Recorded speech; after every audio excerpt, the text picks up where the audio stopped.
So the other day, I did a video on the FW16, the time when Adrian Newey and co got it wrong.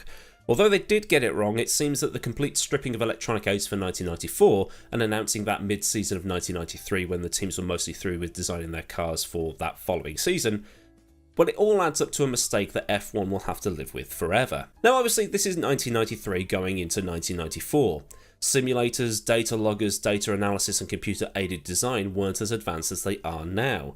With what we know today with the complex computer systems, software and simulators the teams have now, the mistakes of that moment in 1993 could have been largely avoided, and maybe the carnage seen throughout the 1994 season may have been negated or at least reduced to a few drivers shaken about, as opposed to, well, we all know what happened. And in that video, I glossed over the events of the San Marino Grand Prix of 1994, as the video was more about the car, its issues, and how Williams managed to turn it from a twitchy mess into a championship winner, as opposed to a video essay on what killed Ayrton Senna. And a couple of people asked about the other fatal accident of that weekend. It's something I've talked about in a TLDR format before, but today we're going to look at all the details that led to the first death at a Formula 1 weekend since 1982 that will forever be overshadowed by the events that happened the very next day. Roland Ratzenberger was not a driver who came from a wealthy family. He was a, in inverted commas, working class driver, in a similar mould as the likes of Johnny Herbert and the other guys who weren't from rich families. In 1986, he won the Formula Ford Festival at Brands Hatch and chatted with Johnny about their dreams for the future. Herbert, despite having a massive shunt at brands that almost cost him his legs, would be in Formula 1 by 1989, while Roland was still milling around in the lower categories, struggling to get funds together. But he would still be massively liked and respected by those around him. When he won the Formula Ford Festival, Roland was 26, and most people who made it to F1 would be, well, there by now. But seeing other working class drivers make it to Formula 1 gave him hope. Roland would then race in sports cars, junior category series, the BTCC, and worked as an instructor, all the while seeing his contemporaries and friends such as Eddie Irvine, Johnny Herbert, Karl Wendlinger, Heinz-Harald Frentzen and so on make it to the promised land of Formula 1. But at the end of 1993, he was offered a lifeline by a German woman in Monaco who was impressed enough to sponsor him. Money that he took to the fledgling Simtech team to get a deal for 1994, but the deal initially was just for 6 races. Herbert said, "When I heard about it, I was really happy for him because I knew how hungry he had been. I knew how frustrated he was as a typical driver, knowing that a couple of us had got our way into it. He finally had the backing that he needed to give himself that chance."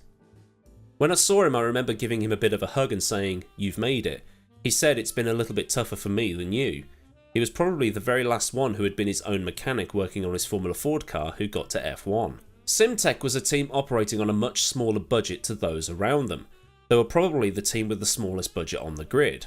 Their car had an H-pattern gearbox and their main rivals at the back of the grid in Pacific had a car that on paper should have been a worry. It was designed by Adrian Reynard and based off a Rory Byrne design, and it had an engine built by Mauro Ilian of Ilmor fame in the middle.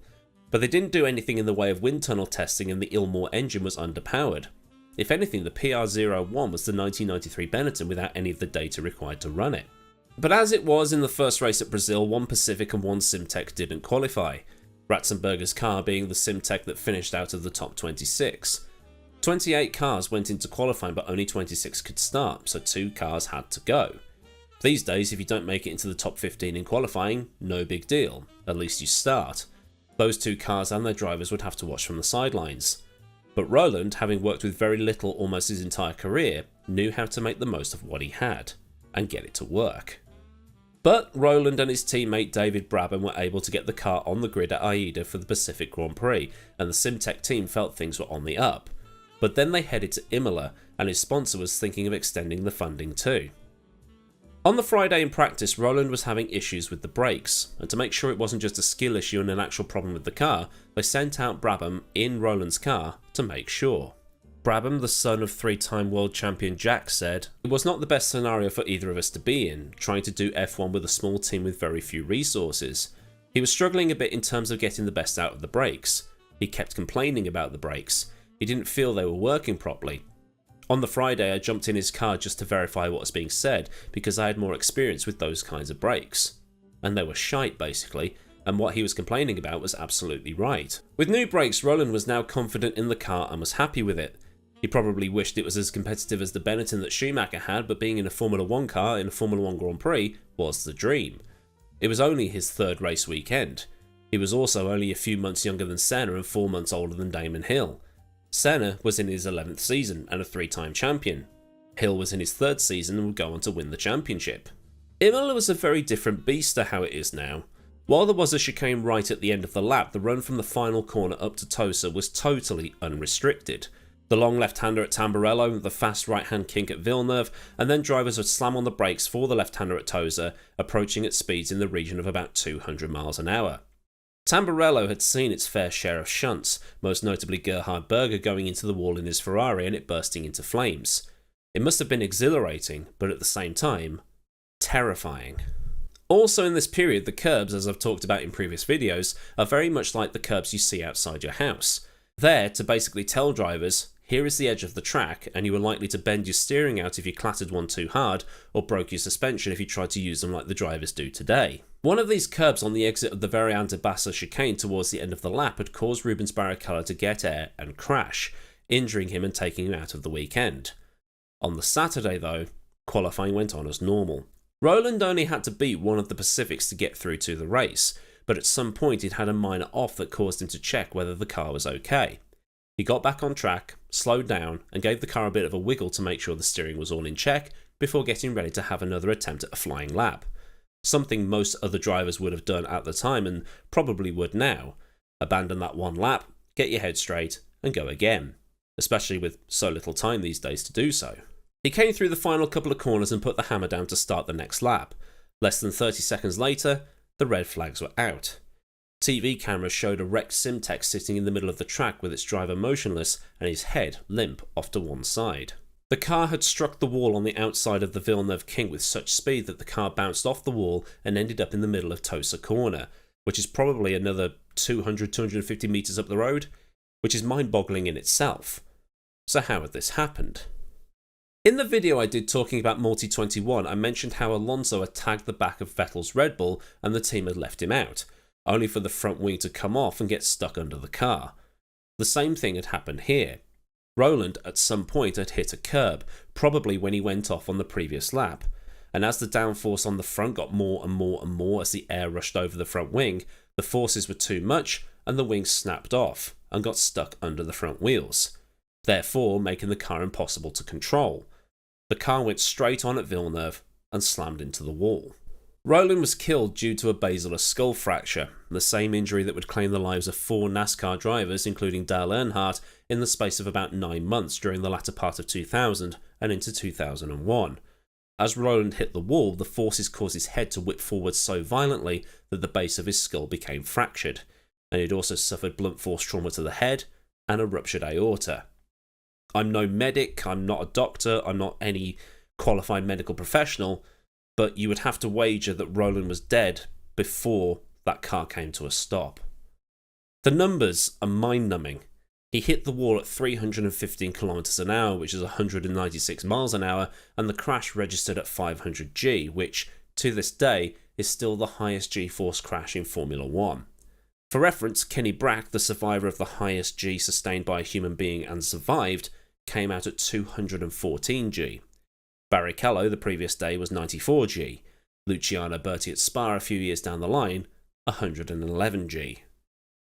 Roland was airlifted to a nearby hospital and was pronounced dead a little later.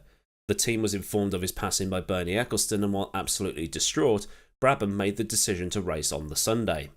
Belmondo, the non-qualifier, was offered a spot on the grid but declined out of respect for Roland and because he felt he'd not earned it.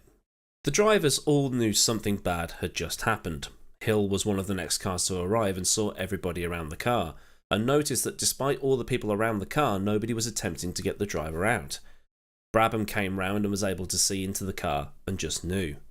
It's kind of ironic in a way that the fathers of both of those drivers raced in Formula 1 and were no strangers to this kind of thing. In a way, it was almost normal for Graham and for Jack. But at this point in time, witnessing the death of a fellow competitor during a Formula 1 weekend was something not a single driver on that entry list had experienced, if that bit makes any sense.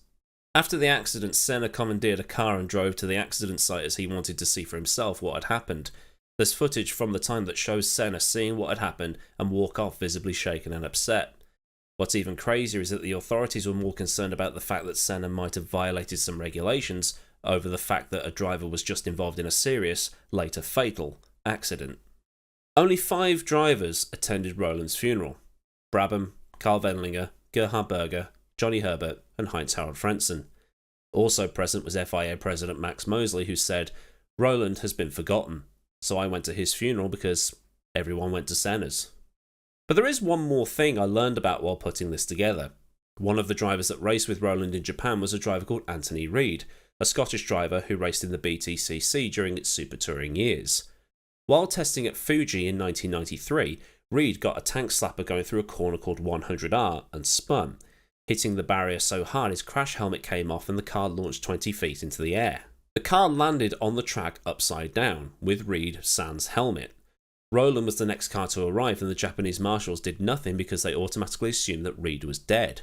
Roland and another driver called Paolo Carsacci stopped, helped Reid out and got him to a hospital. When Roland died, Reid sent a letter to Roland's parents explaining the time their son saved his life. Roland Ratzenberger is the tragedy that F1 forgot, given that the very next day Ayrton Senna would lose his life at the corner before the site of Roland's accident. Herbert would later say that it was so unfair that he was taken away and wasn't given the chance of competing in Formula 1 properly. Roland was supposed to compete at the 1994 24 Hours of Le Mans, and his spot in the team was taken by Eddie Irvine. As a tribute, the car carried Ratzenberger's name. So then, a look at the events that led to the death of Roland Ratzenberger. If you've learned something here today, then do like the video, and for more stuff like this from the channel, get subscribed and also get that bell on so you never miss out on a future video. Massive thanks to the kind folk at Patreon for the support, and if you want to help keep things running around here, then a link to Patreon is in the description, along with links to Discord, socials, and other bits and pieces. Well, the super thanks if you just want to do a one-off tip. So until next time, I've been Aiden Millward, have a great day wherever you are, and goodbye.